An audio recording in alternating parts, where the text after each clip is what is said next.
Assalamualaikum warahmatullahi wabarakatuh.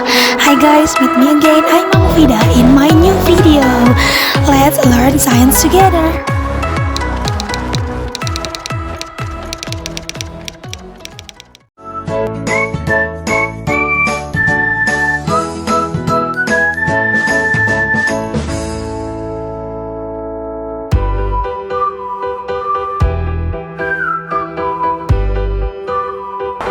Kalian pasti pernah belajar sel hewan kan?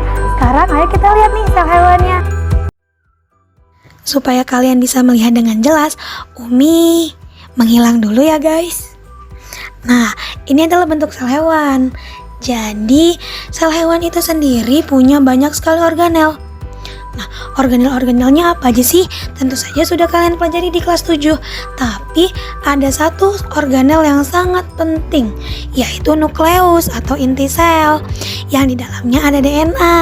Nih, DNA itu seperti yang kalian lihat nih, ada yang berbentuk seperti tangga. Ini adalah DNA yang dia ternyata tersusun dengan sangat padat di dalam inti sel. Sekarang pasti kalian bertanya-tanya kan, apa hubungannya pembelahan sel dengan DNA yang Umi tunjukkan tadi? Nah, untuk mempersingkat waktunya, ayo kita mulai belajar.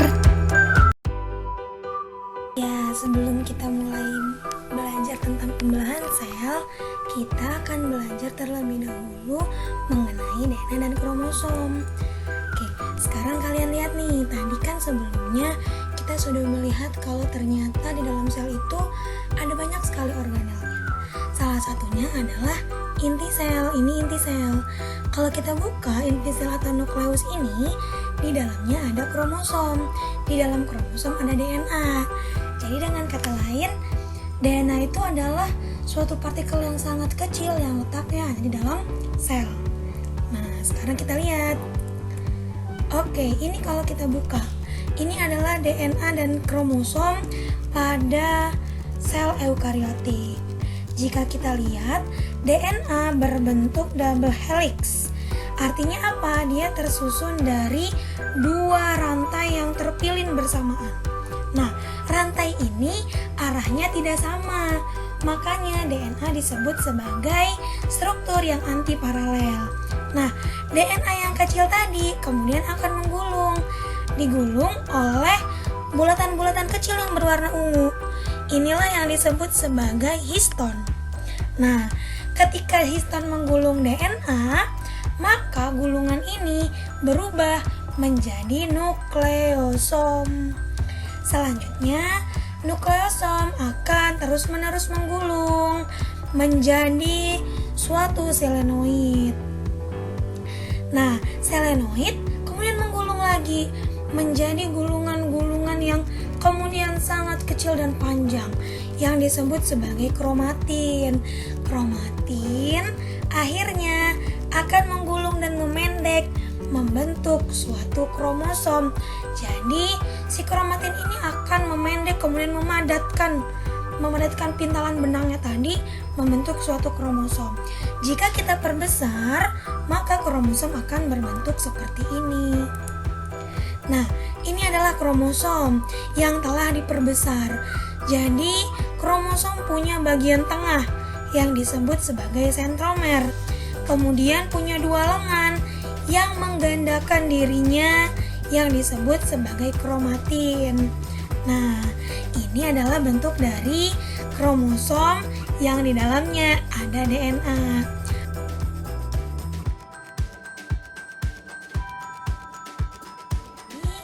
Gen merupakan substansi pembawa materi genetik yang diwariskan dari induk kepada anaknya, yang terdiri dari protein dan asam nukleat. Nah, asam nukleat ini sendiri ada dua jenis.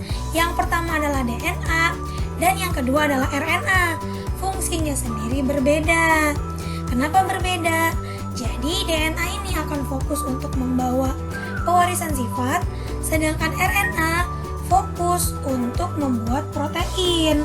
Nah, fungsi dari gen sendiri adalah untuk membawa informasi genetik. Dari siapa? Tentu saja dari orang tua ke anaknya. Nah, Kemudian gen juga berperan untuk mengatur metabolisme di dalam tubuh kita.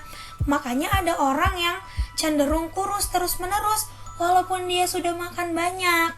Kenapa? Karena gen di dalam tubuhnya mengatur metabolismenya menjadi cepat.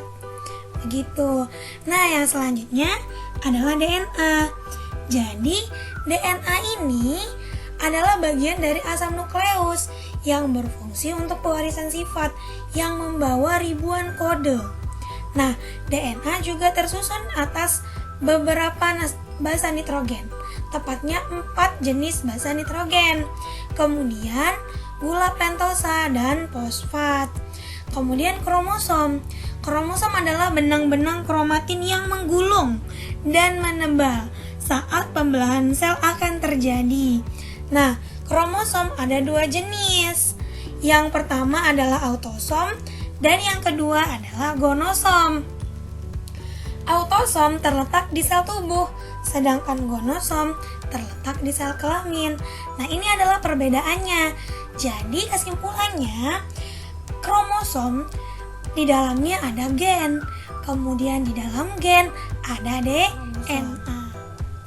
Nah, mengapa pembelahan sel itu penting? Yang pertama, pembelahan sel berperan penting dalam pertumbuhan. Jadi, saat makhluk hidup itu akan tumbuh, maka sel di dalam tubuhnya juga akan membelah.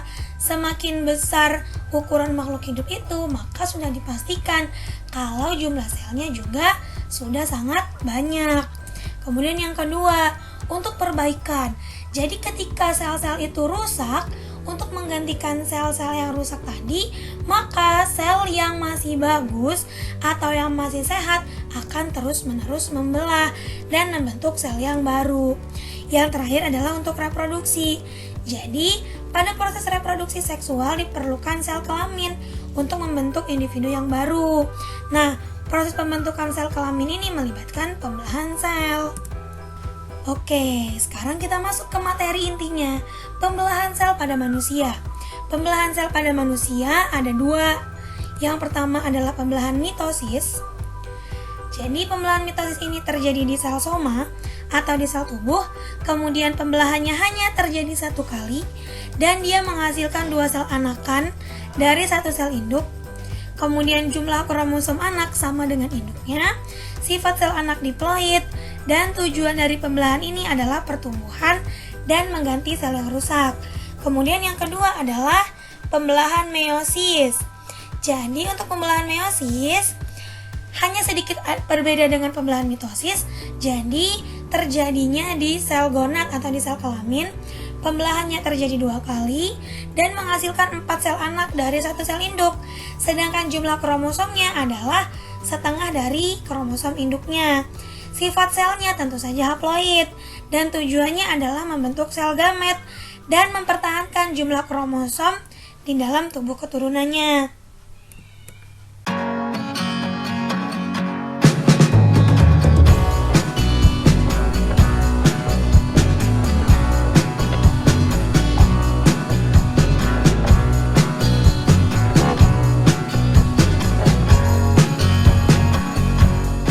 Mitosis diawali dengan tahapan interfase.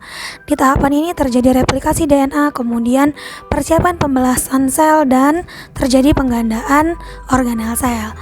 Nah, selanjutnya setelah interfase selesai, maka sel akan bersiap masuk ke dalam fase profase.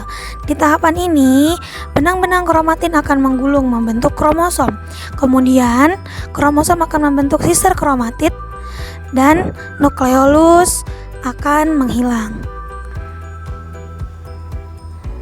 Selanjutnya membran nukleus juga menghilang dan akhirnya sentriol mengganda dan kemudian memisah.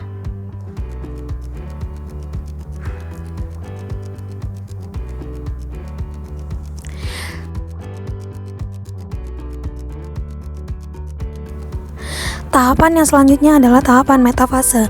Di tahapan ini, kromosom yang telah memiliki sister kromatid kemudian akan menempelkan kinetokornya ke benang-benang spindle dan akhirnya mereka berkumpul di garis ekuator.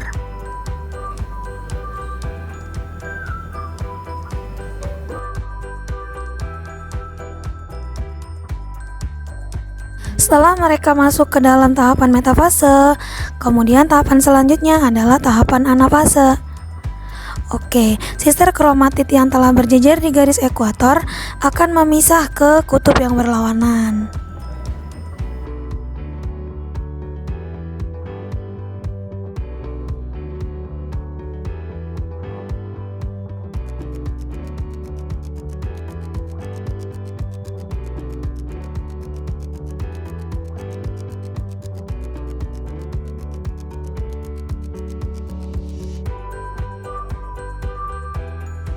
Tahapan yang terakhir adalah tahapan telofase. Di tahapan ini, kromosom yang tadinya sudah mengganda menjadi sister kromatid akan menguraikan benang-benangnya sehingga terbentuk kembali kromatin. Kemudian nukleus yang telah menghilang akan muncul, kemudian membran nukleus juga akan muncul kembali. Dan yang terakhir akan terjadi pembelahan sitoplasma atau yang disebut sebagai sitokinesis dan pembagian membran nukleus atau karyokinesis. Dan akhirnya terbentuk dua sel anakan yang sempurna. Demikianlah berakhir proses mitosis pada sel hewan. I was a cell stuck in interphase doing alright. Then I divided myself overnight. Now I've got two sets of chromosomes that make up life. So much to grow and see. Hopped into prophase with chromatin to squeeze. Then got my tight spindles prepped with these. Lined up at the equator metaphasing ready to be. I'm so excited to cleave. I'm gonna roll the chromatids out to the poles. Split them away, we're making more cells every day. It's gonna be our time. Identical daughter cells from mitosis.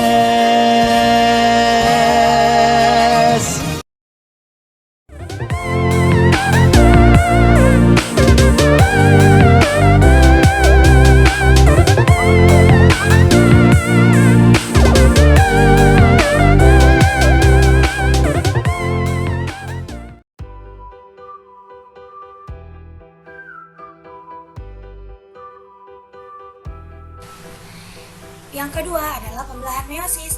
Berbeda dengan mitosis, pembelahan meiosis berlangsung dalam dua tingkatan, yaitu meiosis pertama untuk mereduksi sel atau membagi kromosom, dan meiosis yang kedua untuk memperbanyak jumlah sel. Meskipun demikian, fase-fase pembelahan meiosis mirip dengan fase-fase pembelahan mitosis. Kenapa? Karena ada 4 fase yang sama, yaitu profase, metafase, anafase, dan telofase. Hanya saja fase ini berlangsung 2 kali. Sekarang kita lihat bagannya. Jadi di sini ada sel diploid yang kemudian akan masuk ke dalam tahapan interfase.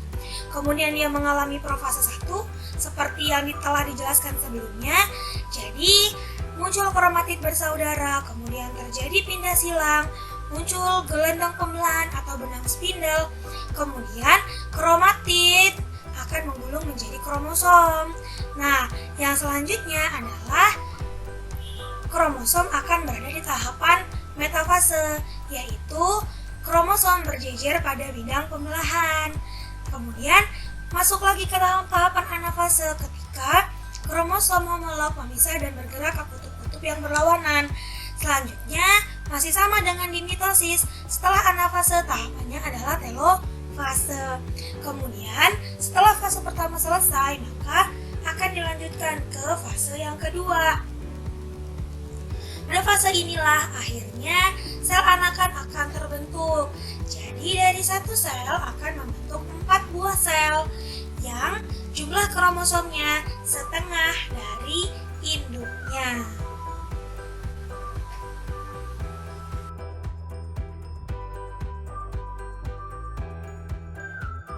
Yang pertama adalah proses spermatogenesis, yaitu pembentukan sperma di organ kelamin pria, tepatnya di testis. Ini adalah bagian pembentukan sperma, dimulai dari primordial sel yang membelah dan membentuk spermatogonium, yang jumlahnya kurang lebih ada sekitar 100 juta spermatogonium. Kapan proses ini terjadi? Proses ini terjadi kurang lebih ketika anak itu masuk ke dalam fase remaja, dan proses ini akan berlangsung terus-menerus sampai akhir hayatnya. Selanjutnya, spermatogonium akan masuk ke dalam tahapan pematangan dan dia akan membentuk spermatosit primer. Nah, spermatosit primer akan menjadi spermatosit sekunder setelah melalui meiosis yang pertama. Kemudian akan membentuk spermatid setelah dia mengalami meiosis yang kedua. Jumlahnya ada 4 spermatid yang dibentuk.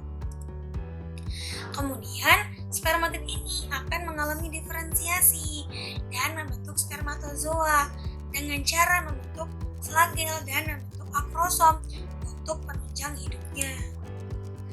Yang selanjutnya adalah proses oogenesis atau pembentukan ovum yang terjadi di ovarium perempuan.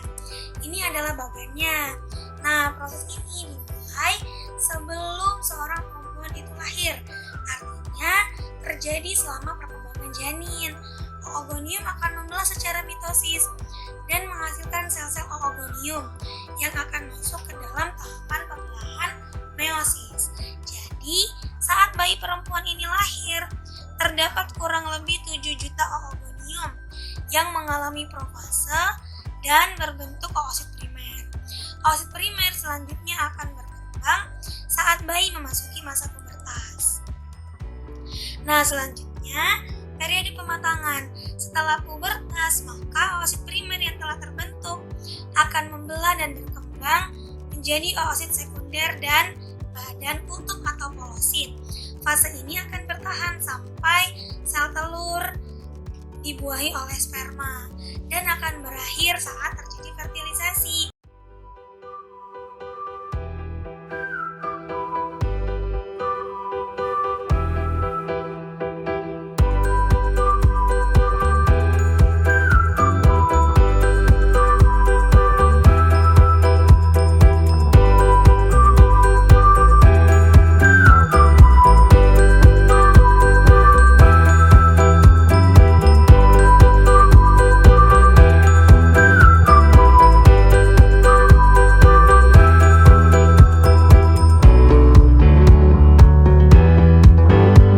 Dengan munculnya kuis tadi, maka berakhir pula materi pada hari ini.